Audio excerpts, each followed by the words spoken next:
കുറെ ആൾക്കാർ പറഞ്ഞു എന്താ അമ്മേന്റെ കൂടെ ഇപ്പൊ പാടാത്തേന്ന് കൊണ്ടുവന്നിട്ടുണ്ട്. ഇന്നത്തെ കൾട്ട് സോങ്. ഈ പാട്ട് എന്തായാലും ഇഷ്ടം എല്ലാവർക്കും അല്ലേ അമ്മ? ഉറപ്പല്ലേ? നോക്കാം. பாதி ஜீவன் கொண்டு தேகம் வாழ்ந்து வந்ததோ நீத ஜீவன் என்னை பார்த்த போது வந்ததோ ஏதோ சுகம் கண்ணாடுதே ஏதோ சுகம்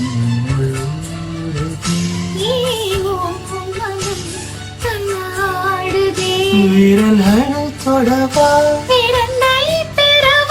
மார்போடு கண்களோடவா மலரே